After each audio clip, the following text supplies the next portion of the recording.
Okay mga Lods, kagabi, ang ganda ng laban. Muntik tayong manalo, di ba? Against Dominican Republic. Pero kahit na maganda yung laro, mga Lods, talagang meron talagang masasabi tayong mga Pinoy. Meron akong gustong sagutin na mga tanong at mga kritisismo para tumaas yung critical thinking natin at matuto yung mga kabataan natin.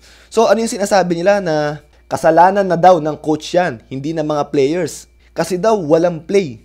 Tsaka dapat daw i-adapt yung European system. So, alam mo, gusto kong tanungin mga Lods pupunta yung mga coaches natin doon nang walang play? Ganun ba kababa yung tingin natin sobra? Pangalawa, European system. Ang tanong, alam mo ba yung European system?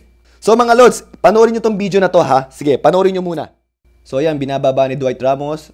Nag-backdoor si JC. Pinasa sa big, sa ibabaw. Iya-handoff dapat, hindi natuloy. So doon pa rin napunta sa handoff. Pagkatapos yun, nag-pick and roll sila, tumira sa perimeter. So mga Lods, ano ba yung nangyari doon? Papakita ko muna sa board kung ano ba yung mismong ginawa nila doon ha. So binababa ni Dwight Ramos yung bola. Tapos si Jordan Clarkson, ito, nag-backdoor cut. Hindi napasahan, tuloy-tuloy lang. Nag-flash middle, si Japet Aguilar, hindi rin napasahan. So ang ginawa, pinasa kay Edu, top of the key. Pagharap ni Edu dito, ang ginawa ni Pugoy, nagbigay ng down screen, umangat si Jordan Clarkson, nag-roll papunta sa kabila, si Pugoy, pwede rin mapasahan, okay? So, tumuloy-tuloy doon. Hindi napasahan. So, ito, hindi rin mapasahan. Ang solusyon, i-handoff sana, pero ino-overplay talaga. Hindi talaga pinapatanggap. Ang nangyari, wala na nagawa si Edu. Actually, may counter pa dapat dyan pero hindi nagawa ni Edu. So, ang nangyari, nakita ni Jordan Clarkson, hindi na nagawa ni Edu yung next na counter. So, ang ginawa niya, pinilit na lang niyang kunin yung bola, okay? So, naging broken play na. Kaya nagkaroon ng screen doon, another screen dito. Tapos, tumira sa perimeter si Jordan Clarkson, okay? So, mga Lods, doon pa lang, alam ko na kung yung play na ginagawa nila. Hindi dahil sa magaling ako, because of experience. And yung play na yun, mga Lods, very common nga yun, actually. Ano ba yung play na yun, mga Lods? Pagbaba ng bola, backdoor si Jordan Clarkson. Hindi nakatanggap, flash middle, hindi nakatanggap, pasa sa top of the key para maswing yung bola sa kabila. Pagharap dito ni Edu or ng big man, kahit sino, eto, pwedeng mamili, kakat siya, or pwedeng magbigay ng down screen baka bago mag-backdoor. So, ang ginawa niya, mas pinili niyang magbigay ng down screen muna dito, tapos umangat to. Ang dapat na mangyayari dyan, mga Lods, kung hindi mapapasahan tong nag-roll, tutuloy dyan, papasa dito. After ipasa dyan, ito, mag-aaway lang, laro-laro lang yan dyan. Ang gagawin nito, magbibigay na screen, pagpasa doon, mag-roll, pick and roll sila ron. Pwede mapasahan. Kung hindi, pwedeng tumira. Kung wala talaga, pwedeng ituloy. Kung walang-wala talaga, pwedeng ibigay dito. Siya naman aangat dito. Ano mangyayari? Yung nangyari sa kabila, ganun din yung mangyayari dito. Pagharap niya rito, mamimili ito, cut ba or down screen. Ngayon, kung paubos na yung oras at walang nangyari, tsaka tayo pwede mag one-on-one kung ano man.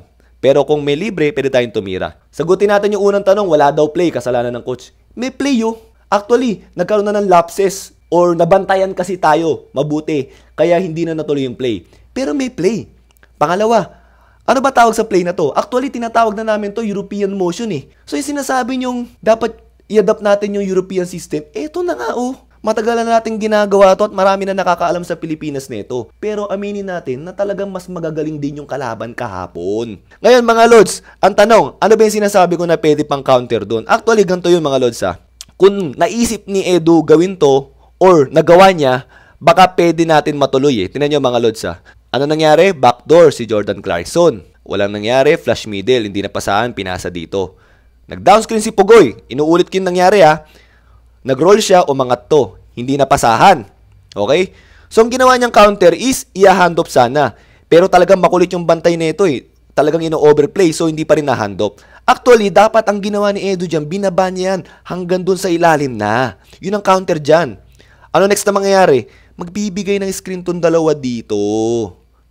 Yan Pwedeng pasahan, libre. Kung hindi, babalik yan dyan mga Lods Pwede mag-flash yan or eto. Pero pwedeng eto.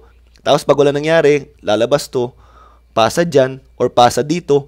Dito naman gagawin yung play na sinasabi natin. Okay? Pwede kang kumat or pwede kang mag-down screen.